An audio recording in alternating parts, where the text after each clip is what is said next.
अभ्यास करने से पहले सबसे पहले एक छोटी सी स्टोरी सुनेंगे। ठीक है, आप सभी को ध्यान से सुनना है। उस स्टोरी में से लास्ट में आप सभी से कुछ क्वेश्चन करूंगी, तो आप सभी को क्या करना है, ध्यान से सुनना है। ठीक है, तो एक रामपुर नाम का एक गांव रहता है। उस गांव में अधिकतर लोग अनपढ़ मतलब कि अशिक्षित रहते हैं। तो एक विवेक नाम का लड़का रहता है उसी गांव में, जिसके पास अच्छी क्वालिफिकेशन होती है, वो पढ़ा लिखा होता है। तो एक दिन वो सोचता है ऐसे बैठे बैठे कि मैं यहाँ से शहर की तरफ क्यों ना जाऊँ, शहर में जाकर वहाँ पे नौकरी की खोज करूँ, वहाँ पे मुझे अच्छी नौकरी मिलेगी। तो इसलिए वो क्या ऐसा सोचता है और उसके बाद नौकरी की खोज में वो शहर की तरफ निकल जाता है। तो शहर में जाकर के वहाँ पे एक अच्छी बड़ी कंपनी थी, साफ सेंस नाम की कंपनी थी। उस कंपनी में वो जॉब के लिए अप्लाई करता है, परंतु उस कंपनी में उसे जॉब नहीं मिलती है। फिर वो अन्य दो तीन कंपनियों में अप्लाई करता है जॉब के लिए, परंतु उन सब जगहों पे भी उसे नहीं मिलता है। ऐसे ही बहुत सारी जगहों पे वो ट्राई करता है, लेकिन उसे नौकरी नहीं मिलती है। तो इस प्रकार जबकि उसके पास योग्य लायकात भी है, इच्छा शक्ति है, मतलब कार्य करने की इच्छा भी है, जिस वेतन दर पे उसे कार्य मिले उसी पे काम करने के लिए तैयार भी है और काम करने के लिए उत्सुक भी है, फिर भी उसे नौकरी नहीं मिलती है। तो इस प्रकार वो जब कई जगहों पे अप्लाई करता है रोजगारी के लिए, मतलब नौकरी के लिए, जब उसे नौकरी नहीं मिलती है तो क्या करता है, थक जाता है। फिर वो क्या करता है, वापस गांव अपने लौट जाता है। तो ये छोटी सी आपकी स्टोरी थी, इसमें से आप सभी से कुछ क्वेश्चन करूंगी, तो आप सभी को क्या करना है, इसके जवाब देना है। ठीक है, तो सबसे पहला क्वेश्चन ये है कि उस गांव का नाम क्या था। यस, आप बोलिए। Yes, very good. Second question है, रामपुर गांव के लोग कैसे थे। यस, आप बोलिए। Very good. तीसरा क्वेश्चन ये है हमारा कि विवेक जो है वो शहर में किस चीज के लिए जाता है। यस, आप बोलिए। वेरी गुड, नौकरी के लिए। फिर हमारा लास्ट क्वेश्चन है कि विवेक के पास इच्छा शक्ति और कार्य करने की तत्परता होने के बावजूद उसे कार्य नहीं मिलता है, तो इसे हम अर्थशास्त्र की भाषा में क्या कहेंगे।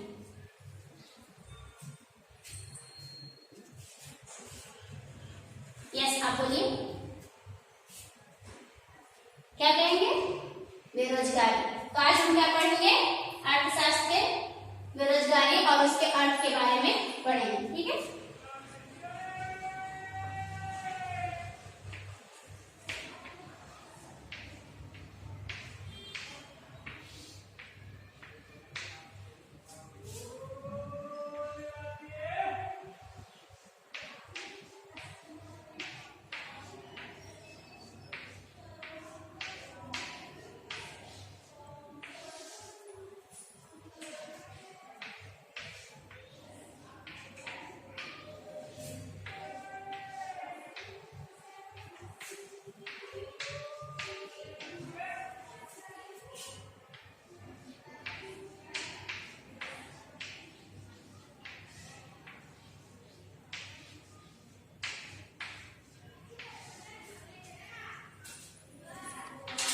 तो विद्यार्थी मित्रों, आज हम अर्थशास्त्र में बेरोजगारी के अर्थ और उसके प्रकार के विषय में सीखेंगे। ठीक है, तो सबसे पहले हम बेरोजगारी की परिभाषा जानेंगे।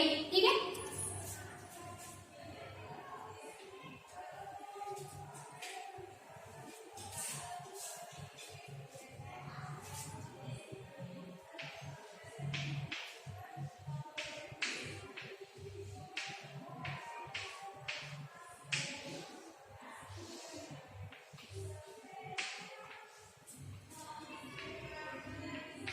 बेरोजगारी के अर्थ।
सभी यहाँ पे देख सकते हैं बेरोजगारी के अर्थ।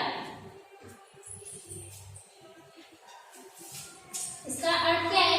प्रवर्तमान वेतन दर पर काम करने की इच्छा शक्ति और तत्परता योग्यता होने के बावजूद रोजगार न मिले तो उसे हम क्या कहते हैं?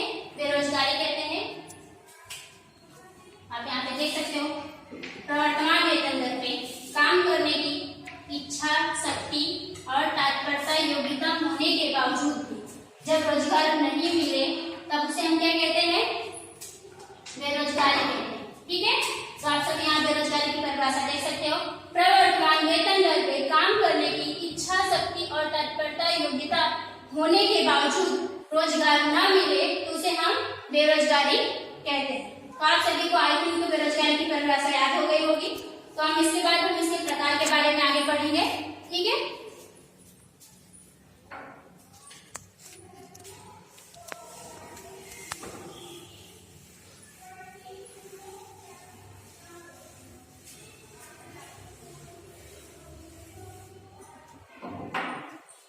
तो अभी हम बेरोजगारी की प्रकार देखेंगे।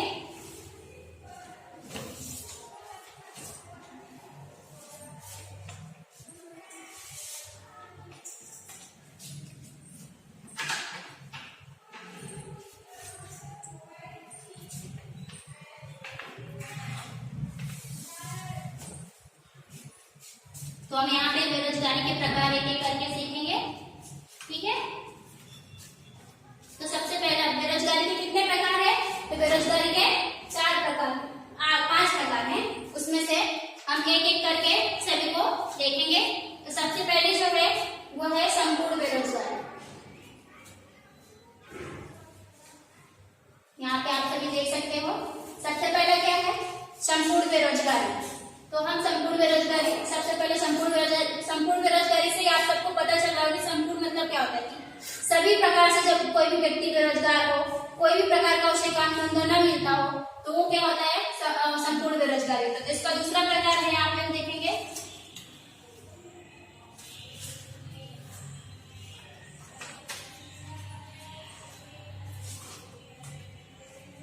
अर्ध बेरोजगारी।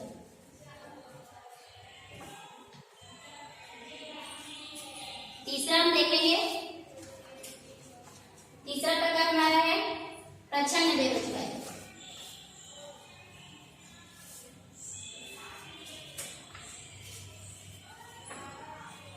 चौथा प्रकार हमारा है चक्रीय बेरोजगारी।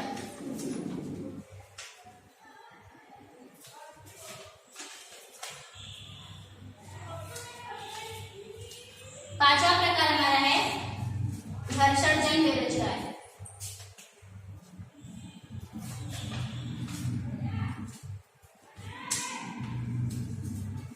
ठीक है, अब एक एक करके हम इन सब के बारे में समझेंगे।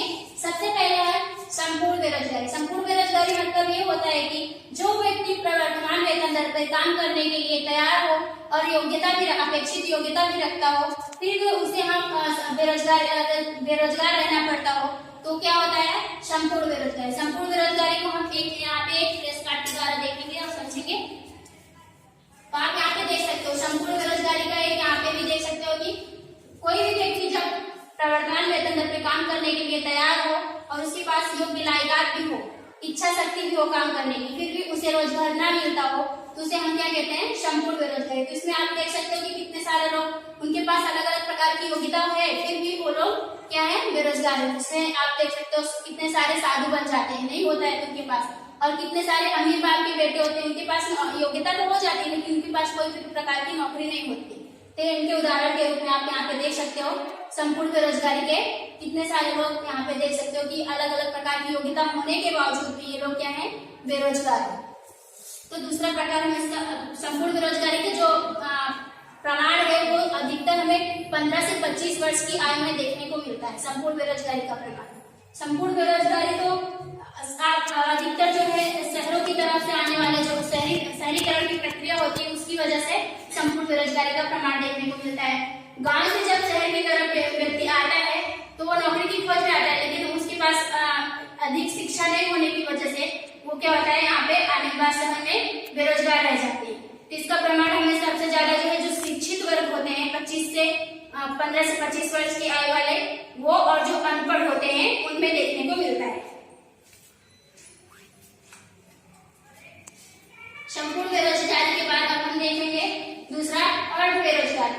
अर्ध बेरोजगारी से आपको पता चलता है कि जो व्यक्ति आधा उनको मतलब आधे समय के लिए आधे पोर्शन में कार्य मिलता हो और आधे समय में कार्य न मिलता, जैसे कि श्रमिक अपनी कार्य शक्ति का या योग्यता का जो उसकी योग्यता है उसका आधा ही उपयोग कर सके, पूर्ण रूप से उपयोग ना कर सके, तो उसे हम क्या कहेंगे अर्ध बेरोजगार। अर्ध बेरोजगार हो गए हम, जैसे कि यहाँ पे देख सकते हैं कितने सारे इंजीनियर को आप देख होंगे कि इंजीनियर के पास क्या होती है, उनके पास योग्य मतलब उनके पास इंजीनियरिंग की डिग्री तो होती है, लेकिन उनके पास जब उनको कार्य की खोज में लोग जाते हैं उन्हें उनकी योग्यता के प्रमाण में नौकरी नहीं मिल पाती। जैसे तब उनको क्या करना पड़ता है आधे समय के लिए, जैसे कि वो जब बेरोजगार हो जाते हैं तो उनको नौकरी नहीं मिलती है, तो कभी आप देखोगे कि गैरेज में काम करने लगते हैं।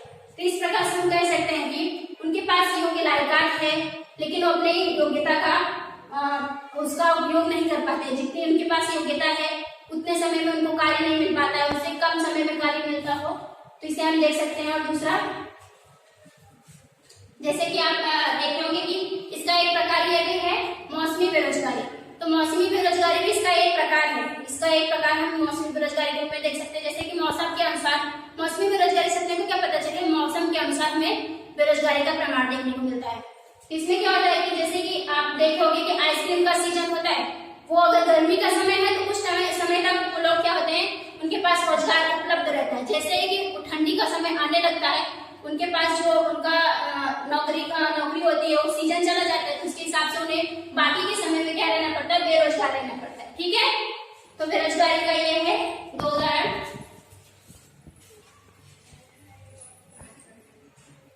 एक एग्जाम्पल पे आप देख सकते हैं, जैसे कि आप मान लीजिए बेरोजगारी में हमें 10 घंटे का काम चाहिए।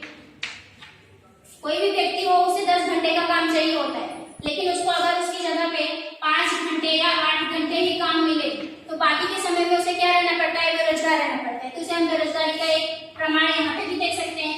बाकी के समय में वो क्या है, बेरोजगार है। 10 घंटे उसको काम चाहिए लेकिन उसे कितना है 5 या 8 घंटे का समय ही काम मिल रहा है, तो बाकी के समय वो क्या हो गया, बेरोजगार हो गया। ठीक है, तो बेरोजगारी का एक प्रमाण यहाँ पे आधी बेरोजगारी से हम कहेंगे, मतलब आधे समय के लिए उसे बेरोजगार मिल रहा है, जितनी उसकी योग्यता है उस योग्यता के हिसाब से उसे रोजगार नहीं मिल पा रहा है। ये क्या हो जाएगा, एक प्रकार से अर्ध बेरोजगारी हो जाएगी। ठीक है, तो अब हम देखेंगे उसके बाद तीसरा प्रकार हमारा है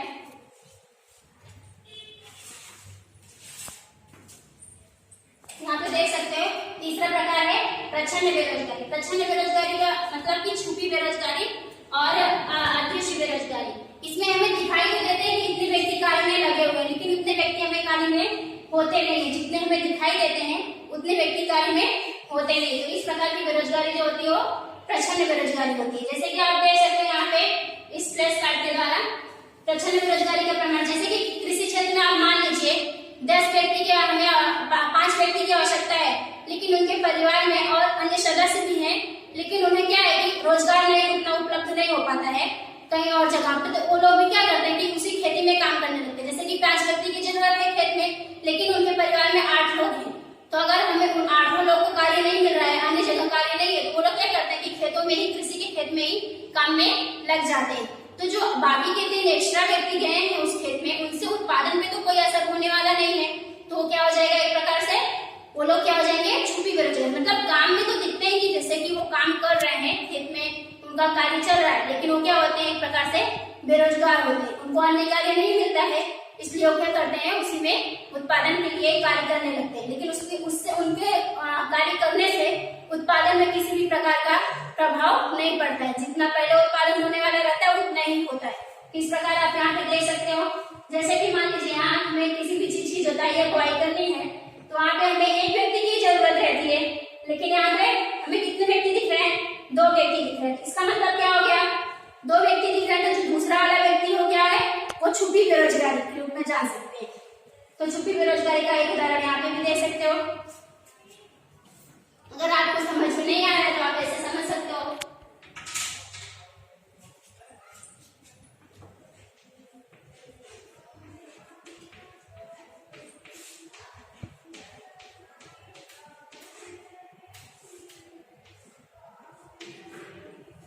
परिवार में कुल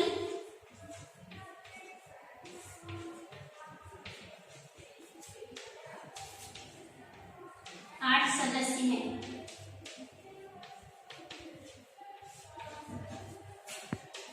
उसमें से 5 लोग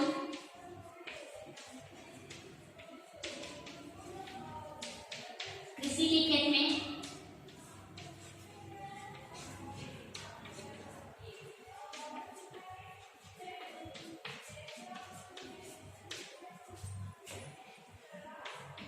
कार्य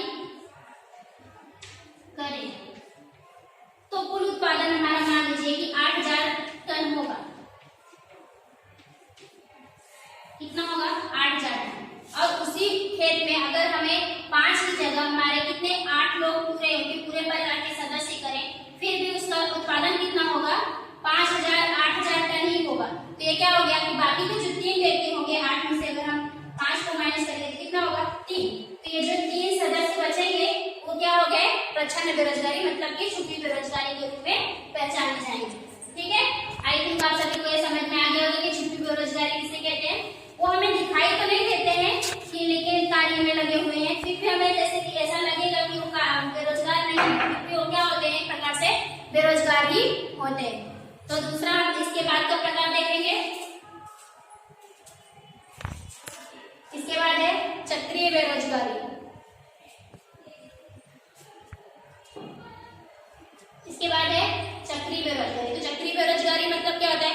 तेज अर्थतंत्र में हमें पूंजीवादी अर्थतंत्र हमारा है, उसमें 2 प्रकार के हम देख सकते हैं। एक तो जो निवेश करता होता है वो, दूसरा जो है जो बचत करने वाला होता है वो। 2 प्रकार की होती है। इस प्रकार जो है दोनों भिन्न व्यक्ति होते हैं। आप देख सकते हो कि चक्रीय बेरोजगारी का मतलब क्या है। जैसे कि अभी भी क्या है, कोरोना का माहौल है, तो इसमें क्या है, तेजी मंदी की परिस्थिति का भी, कोरोना के कारण कितनी सारी फैक्ट्री वगैरह बंद हो गई, उसके कारण से कितने सारे लोग बेरोजगार होते जा रहे हैं। यह भी एक प्रकार से हमारा चक्रीय बेरोजगारी के रूप में हम जान सकते हैं। अब चक्रीय बेरोजगारी जैसे कि तेजी और मंदी 2 परिस्थिति होती है। अर्थतंत्र में तेजी और मंदी की परिस्थिति में जो सर्जाती है उसे हम क्या कहते हैं? चक्रीय बेरोजगारी कहते हैं। तो चक्रीय बेरोजगारी में अगर हमारी तेजी की परिस्थिति हो, अगर अर्थतंत्र में तेजी की परिस्थिति हो, तो इससे क्या होता है? रोजगार, उत्पादन और पूंजी निवेश करता है, ये सब में क्या होता है? ज्यादा से ज्यादा वृद्धि होती है, तो इससे अर्थतंत्र में सुधार होता है। लेकिन अगर हमारे मंदी की परिस्थिति चल रही हो तो उसमें क्या होता है? मंदी की परिस्थिति में यहाँ पे आप देख सकते हैं जैसे कि तेजी और चक्रीय बेरोजगारी में 2 प्रकार की परिस्थिति है, एक तेजी, दूसरा मंदी की परिस्थिति। ठीक है, तेजी और मंदी की परिस्थिति यहाँ पे देख सकते हो। अब यार तेजी की परिस्थिति तो हमें क्या होगा? किसी भी रोजगार में भी वृद्धि होगी, कोई भी बेरोजगार नहीं रहेगा और उनके आय में भी वृद्धि होगी, अलग अलग प्रकार के उत्पादन में भी वृद्धि होगी। और अगर मंदी की परिस्थिति हो तो यहाँ पे आप देख सकते हैं कि मंदी की परिस्थिति में हमेशा कमी होती है, कोई भी चीज में, चाहे रोजगार की हो या आय में हो, हर चीज को मतलब हमारे घाटा ही होता है। तो आप हम समझ सकते हैं कि जैसे चक्रीय बेरोजगारी से हम समझ सकते हैं जैसे कि कोई व्यक्ति है वो रोजगार, उसके पास क्या व्यापार कर रहा है और व्यापारी में क्या है कि वो किसी चीज का सेल लगा है, जैसे कि व्यापार करने के लिए हो गया, उसके पास कपड़े का सेल लगाया हुआ हो, तो उसके पास क्या है कि अगर मंदी की परिस्थिति हो तो उस टाइम उसके उत्पादन कार्य में जो और अन्य लोग लगे हुए हो, व्यापार में लगे हुए हो, उनको क्या है, अगर मंदी की परिस्थिति आ जाएगी तो उनको अपने खेतों में से उनको निकालना पड़ेगा। अपने जो उत्पादन कार्य है, मतलब उस कार्य में से इसमें काम करने वाले, व्यापारी के क्षेत्र में जो काम करने वाले लोग होंगे उनको क्या करना पड़ेगा? उसमें से निकालना पड़ेगा। तो इस प्रकार क्या हो जाएगा? ये एक प्रकार से हम देख सकते हैं जो कपड़े के क्षेत्र में भी जैसे कि अलग अलग प्रकार से लोग क्या होते हैं? बेरोजगार होते हैं।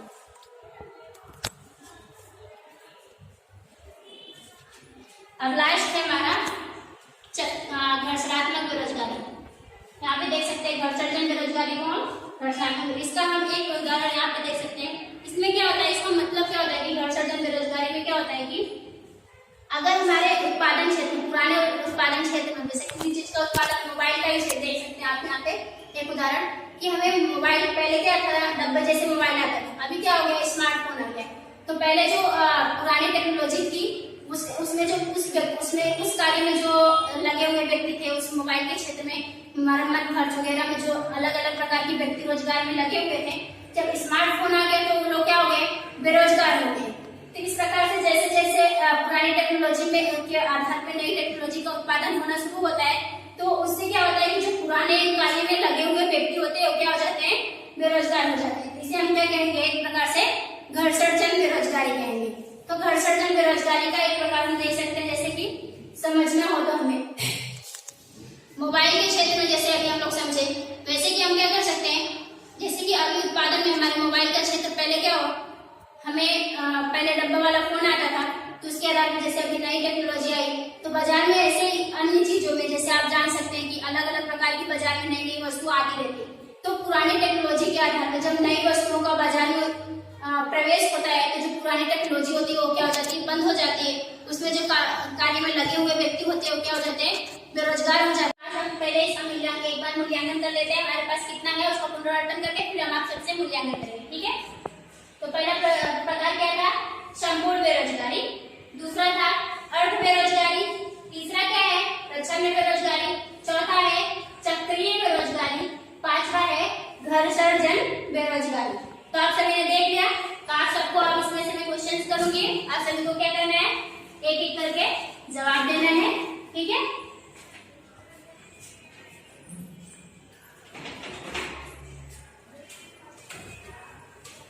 तो आप सभी से मैं क्वेश्चंस कर रही हूँ, आप सबको जवाब देना, ठीक है। तो पहला क्वेश्चन ये है कि संपूर्ण बेरोजगारी का जो वय प्रमाण था वो क्या था, क्या साहब बोलिए, वेरी गुड, 15 से 25, ठीक है। उसके बाद का क्वेश्चन है प्रच्छन्न बेरोजगारी को दूसरे किस नाम से जाना जाता है, क्या साहब बोलिए, वेरी गुड, बैठ जाइए। तीसरा क्वेश्चन ये है कि चक्रीय बेरोजगारी में किस प्रकार की परिस्थिति देखने को मिलती है,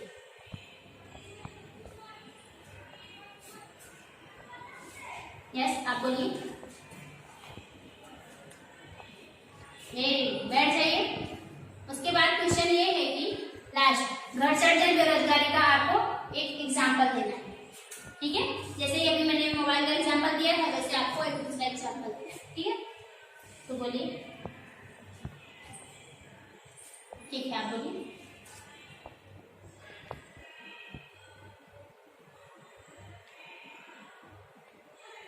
यस वेरी गुड, बैठ जाइए। अभी आप सभी से जो मैंने क्वेश्चन किया है इसमें से क्या करना है, आप सभी को मूल्यांकन करूंगी, आपको क्या करना है, जवाब देना है, ठीक है।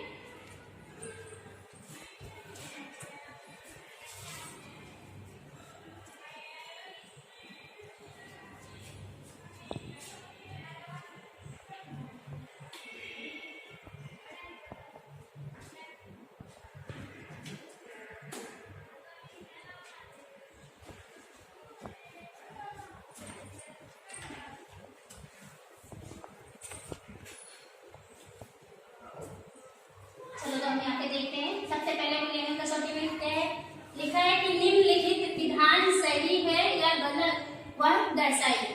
तो आप मैं क्वेश्चन पढ़ूंगी, आप सभी को क्या करना है कि करके जिसको भी आएगा उसको जवाब देना है, समूह में जवाब नहीं देना है, ठीक है।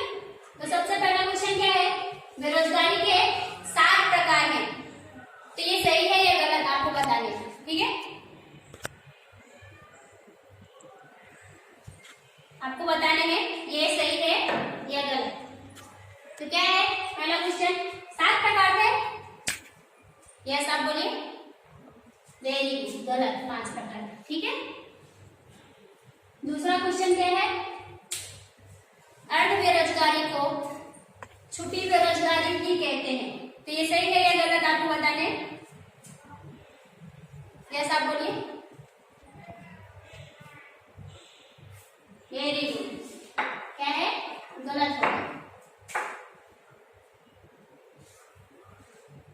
इसके बाद का तीसरा क्वेश्चन क्या है, प्रच्छन्न बेरोजगारी को छुपी बेरोजगारी भी कहते हैं, तो प्रच्छन्न बेरोजगारी को हम दूसरे छुपी बेरोजगारी कह सकते हैं, यस आप बोलिए, वेरी गुड, सही।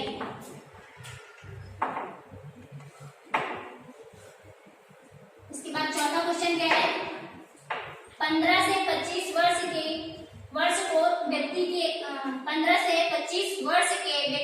संपूर्ण बेरोजगार कहते हैं। ये सही है या गलत? यस आप बोलिए। वेरी गुड, गलत, सही है।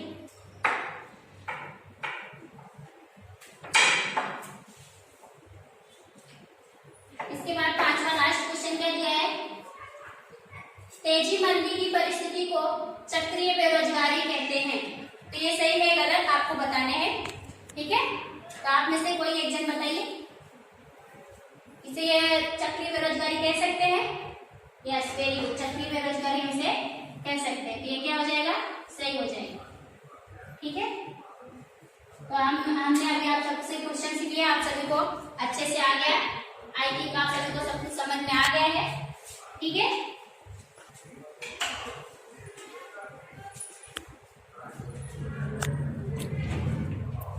अभी आप सबका अवलोकन करेंगे, ठीक है?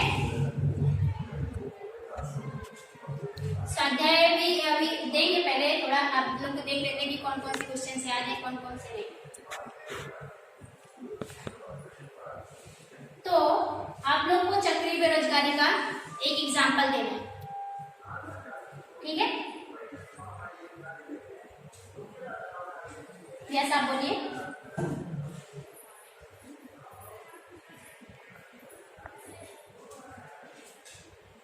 यस यस वेरी गुड, ये अच्छा, ये सही है, बैठ जाइए, वेरी गुड। इसके बाद एक क्वेश्चन और है, लास्ट क्वेश्चन। संपूर्ण बेरोजगारी का प्रमाण हमें किस प्रकार के व्यक्तियों में अधिकतर देखने को मिलता है, ठीक है?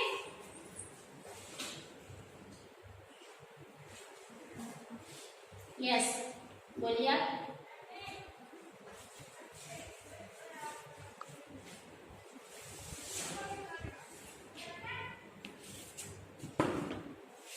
Very good.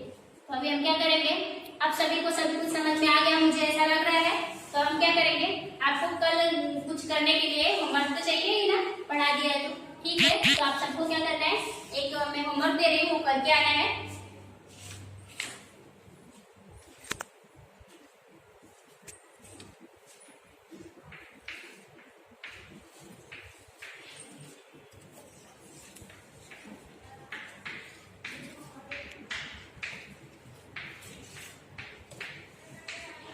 आप सभी को नोट में लिखना है।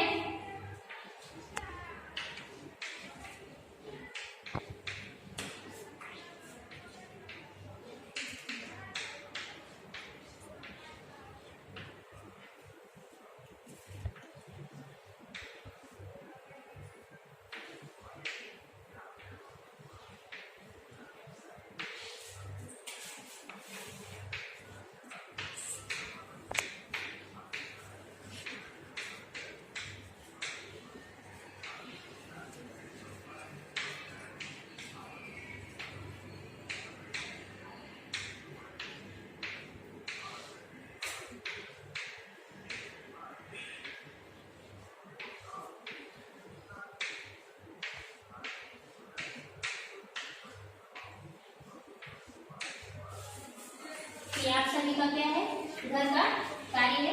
इससे आप सभी को करके आना है, नोटबुक में करके लाना है, ठीक है? आप सभी को इसको नोट डाउन करना है।